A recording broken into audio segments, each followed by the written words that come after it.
ओम शांति। 20 जनवरी 2025। आज की मुरली। मीठे बच्चे, ज्ञान की धारणा के साथ साथ सतयुगी राजाई के लिए याद और पवित्रता का बल भी जमा करो।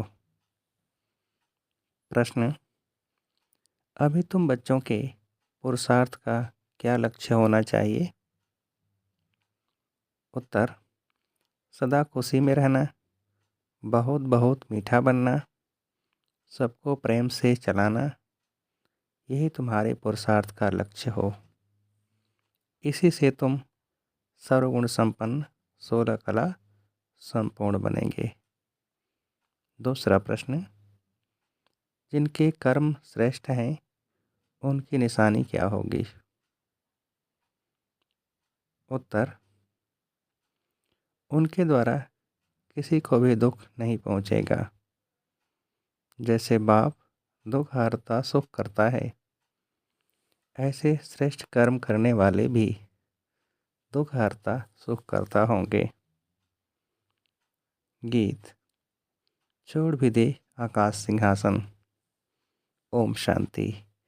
मीठे मीठे रूहानी बच्चों ने गीत सुना।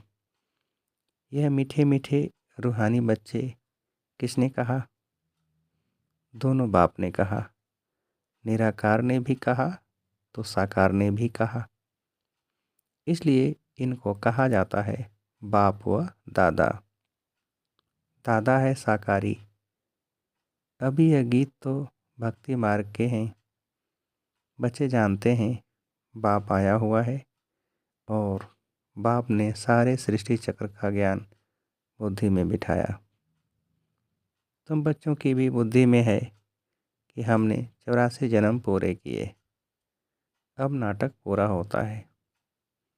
अब हमको पावन बनना है योग व याद से। याद और नॉलेज, यह तो हर बात में चलता है। बैरिस्टर को ज़रूर याद करेंगे और उनसे नॉलेज लेंगे।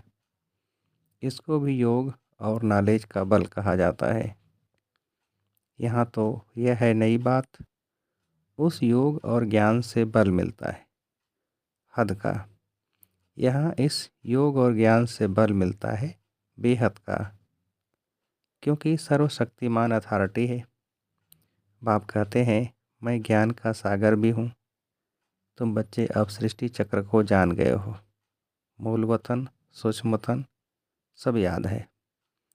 जो नॉलेज बाप में है वह भी मिली है, तो नॉलेज को भी धारण करना है।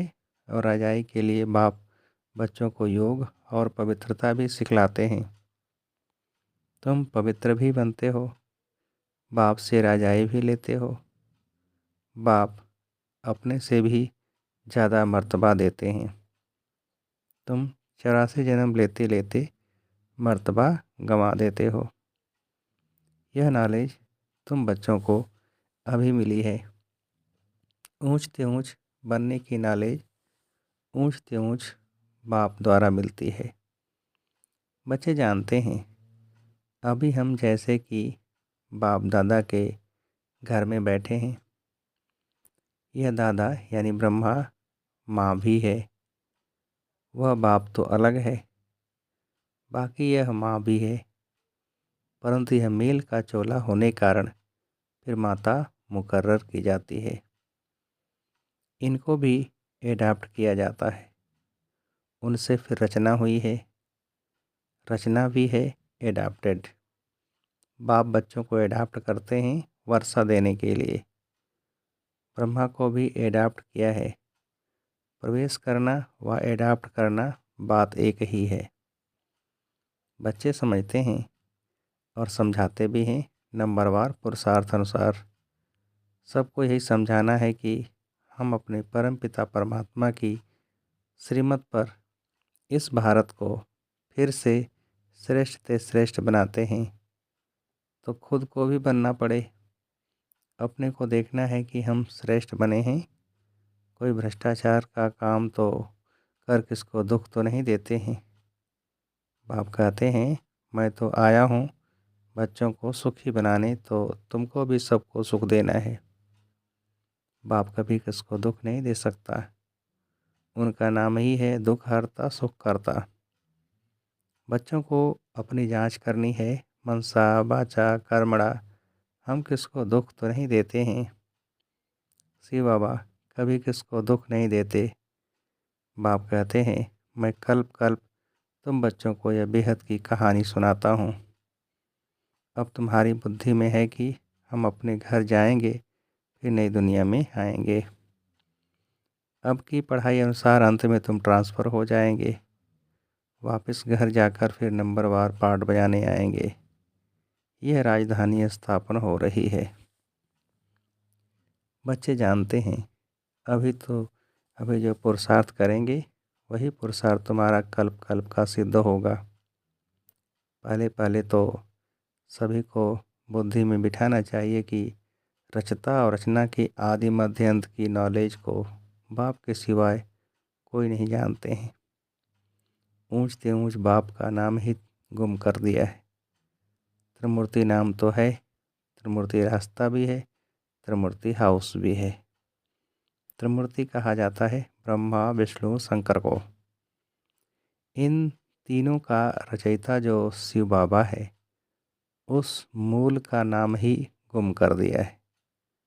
अभी तुम बच्चे जानते हो ऊंचते ऊंच है शिव बाबा, फिर है त्रिमूर्ति।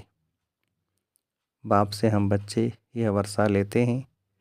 बाप की नॉलेज और वर्षा यह दोनों स्मृति में रहे तो सदैव हर्षित रहेंगे। बाप की याद में रह, फिर तुम किसको भी ज्ञान का तीर लगाएंगे तो अच्छा असर होगा। उसमें शक्ति आती जाएगी। याद की यात्रा से शक्ति मिलती है। अभी शक्ति गुम हो गई है क्योंकि आत्मा पतित तमोप्रधान हो गई है। अब मूल फिक्रात यह रखनी है कि हम तमोप्रधान से सतोप्रधान बने। मनमना भव का अर्थ भी यह है। गीता जो पढ़ते हैं उनसे पूछना चाहिए, मनमना भव का अर्थ क्या है। यह किसने कहा, मुझे याद करो तो वर्षा मिलेगा। नई दुनिया स्थापन करने वाला कोई श्री कृष्ण तो नहीं है, वह प्रिंस है। यह तो गाया हुआ है, ब्रह्मा द्वारा स्थापना। अब करण करावन हार कौन, भूल गए हैं। उनके लिए सर्वव्यापी कह देते हैं। कहते हैं ब्रह्मा विष्णु शंकर आदि सब में वही है। अब इसको कहा जाता है अज्ञान। बाप कहते हैं तुमको पांच विकारों रूपी रावण ने कितना बेसमझ बनाया है। तुम जानते हो बरोबर हम भी पहले ऐसे थे। हाँ, पहले उत्तम से उत्तम भी हम ही थे, फिर नीचे गिरते महान पतित बने। शास्त्रों में दिखाया है राम भगवान ने बंदर सेना ली। यह भी ठीक है। तुम जानते हो हम बरोबर बंदर मिसल थे। अभी महसूसता आती है यह है ही भ्रष्टाचारी दुनिया। एक दो को गाली देते कांटा लगाते रहते हैं। यह है कांटों का जंगल, वह है फूलों का बगीचा। जंगल बहुत बड़ा होता है, गार्डन बहुत छोटा होता है। गार्डन बड़ा नहीं होता है, बच्चे समझते हैं बरोबर इस समय यह बड़ा भारी कांटों का जंगल है। सतयुग में फूलों का बगीचा कितना छोटा होगा। यह बातें तुम बच्चों में भी नंबरवार पुरुषार्थ अनुसार समझते हैं। जिनमें ज्ञान और योग नहीं है, सर्विस में तत्पर नहीं हैं, तो फिर अंदर में इतनी खुशी भी नहीं रहती। दान करने से मनुष्य को खुशी होती है। समझते हैं इसने आगे जन्म में दान पुण्य किया है, तब अच्छा जन्म मिला है। कोई भक्त होते हैं, समझेंगे हम अच्छे भक्त के घर में जाकर जन्म लेंगे। अच्छे कर्मों का फल भी अच्छा मिलता है। बाप बैठ कर्म अकर्म विकर्म की गति बच्चों को समझाते हैं। दुनिया इन बातों को नहीं जानती। तुम जानते हो अभी रावण राज्य होने कारण मनुष्यों के कर्म सब विकर्म बन जाते हैं। पतित तो बनना ही है। 5 विकारों की सब में प्रवेशता है। बलिदान पुण्य आदि करते हैं, अल्पकाल के लिए उसका फल मिल जाता है, फिर भी पाप तो करते ही हैं। रावण राज में जो भी लेन देन होती है वह है ही पाप की। देवताओं के आगे कितना स्वच्छता से भोग लगाते हैं, स्वच्छ बनकर आते हैं, परंतु जानते कुछ भी नहीं। बेहद के बाप की भी कितनी ग्लानि कर दी है। वह समझते हैं कि यह हम महिमा करते हैं कि ईश्वर सर्वव्यापी है, सर्वशक्तिमान है, परंतु बाप कहते हैं यह उन्हों की उल्टी मत है। तुम पहले पहले बाप की महिमा सुनाते हो कि ऊंचते ऊंच भगवान एक है, हम उनको ही याद करते हैं। राजयोग की ईम ऑब्जेक्ट भी सामने खड़ी है, यह राजयोग बाप ही सिखलाते हैं। श्री कृष्ण को बाप नहीं कहेंगे, वह तो बच्चा है। शिव को बाबा कहेंगे, उनको अपनी देह नहीं। यह मैं लोन पर लेता हूँ, इसलिए इनको बाप दादा कहते हैं। वह है ऊंचते ऊंच निराकार बाप। रचना को रचना से वर्षा मिल न सके। लौकिक संबंध में बच्चे को बाप से वर्षा मिलता है, बच्चे को तो मिल न सके। अब बाप ने समझाया है, तुम आत्माएं हमारे बच्चे हो, प्रजापिता ब्रह्मा के बच्चे बच्चियां हो। ब्रह्मा से वर्षा नहीं मिलना है, बाप का बनने से ही वर्षा मिल सकता है। यह बाप तुम बच्चों को सम्मुख बैठ समझाते हैं, उनके कोई शास्त्र तो बन नहीं सकते। भल तुम लिखते हो, लिटरेचर छपाते हो, फिर भी टीचर के सिवाय तो कोई समझा न सके। बिना टीचर किताब से कोई समझ न सके। अब तुम हो रूहानी टीचर्स, बाप है बीज रूप, उनके पास सारे झाड़ के आदि मध्य अंत की नॉलेज है। टीचर के रूप में बैठ तुमको समझाते हैं। तुम बच्चों को तो सदैव खुशी रहनी चाहिए कि हमको सुप्रीम बाप ने अपना बच्चा बनाया है, वही हमको टीचर बनकर पढ़ाते हैं। सच्चा सतगुरु भी है, साथ में ले जाते हैं। सर्व का सद्गति दाता एक है, ऊंचते ऊंच बाप ही है, जो भारत को हर 5000 वर्ष बाद वर्षा देते हैं। उनकी शिव जयंती मनाते हैं। वास्तव में शिव के साथ त्रिमूर्ति भी होना चाहिए। तुम त्रिमूर्ति शिव जयंती मनाते हो, सिर्फ शिव जयंती मनाने से कोई बात सिद्ध नहीं होगी। बाप आते हैं और ब्रह्मा का जन्म होता है, बच्चे बने, ब्राह्मण बने और एम ऑब्जेक्ट सामने खड़ी है। बाप खुद आकर स्थापना करते हैं। एम ऑब्जेक्ट भी बिल्कुल क्लियर है, सिर्फ श्री कृष्ण का नाम डालने से सारी गीता का महत्व चला गया है। यह भी ड्रामा में नूंद है, यह भूल फिर भी होने वाली ही है। खेल ही सारा ज्ञान और भक्ति का है। बाप कहते हैं, लाडले बच्चे, सुख धाम शांति धाम को याद करो। अलप और बे कितना सहज है। तुम किसी से भी पूछो मनमना भव का अर्थ क्या है, देखो क्या कहते हैं। बोलो भगवान किसको कहा जाए, ऊंचते ऊंच भगवान है ना, उनको सर्वव्यापी थोड़े ही कहेंगे, वह तो सबका बाप है। अभी त्रिमूर्ति शिव जयंती आती है, तुमको त्रिमूर्ति शिव का चित्र निकालना चाहिए। ऊंचते ऊंच है शिव, फिर सूक्ष्म तनवासी ब्रह्मा विष्णु शंकर। ऊंचते ऊंच है शिव बाबा, वह भारत को स्वर्ग बनाते हैं। उनकी जयंती तुम क्यों नहीं मनाते हो। जरूर भारत को वर्षा दिया था, उनका राज्य था। इसमें तो तुमको आर्य समाजी भी मदद करेंगे, क्योंकि वह भी शिव को मानते हैं। तुम अपना झंडा चढ़ाओ, एक तरफ त्रिमूर्ति गोला, दूसरी तरफ झाड़। तुम्हारा झंडा वास्तव में यह होना चाहिए। बन तो सकता है ना, झंडा चढ़ा दो, जो सब देखें। सारी समझानी इसमें है। कल्प वृक्ष और ड्रामा, इनमें तो बिल्कुल क्लियर है। सबको मालूम पड़ जाएगा कि हमारा धर्म फिर कब होगा। आप ही अपना अपना हिसाब निकालेंगे। सबको इस चक्र और झाड़ पर समझाना है। क्राइस्ट कब आया, इतना समय वह आत्माएं कहाँ रहती हैं, जरूर कहेंगे निराकारी दुनिया में है। हम आत्माएं रूप बदलकर यहाँ आकर साकार बनते हैं। बाप को भी कहते हैं ना, आप भी रूप बदल साकार में आओ। आएंगे तो यहाँ ना, सूक्ष्म तन में तो नहीं आएंगे। जैसे हम रूप बदलकर पाठ बजाते हैं, आप भी आओ, फिर से आकर राजयोग सिखलाओ। राजयोग है ही भारत को स्वर्ग बनाने का। यह तो बड़ी सहज बातें हैं। बच्चों को शौक चाहिए, धारणा कर औरों को करानी चाहिए। उसके लिए लिखा पढ़ी करनी चाहिए। बाप भारत को आकर हेवन बनाते हैं। कहते भी हैं बरोबर क्राइस्ट से 3000 वर्ष पहले भारत पैराडाइज था। इसलिए त्रिमूर्ति शिव का चित्र सबको भेज देना चाहिए। त्रिमूर्ति शिव की स्टैम्प बनानी चाहिए। इन स्टैम्प बनाने वालों की भी डिपार्टमेंट होगी। दिल्ली में तो बहुत पढ़े लिखे हैं, यह काम कर सकते हैं। तुम्हारी कैपिटल भी दिल्ली होनी है।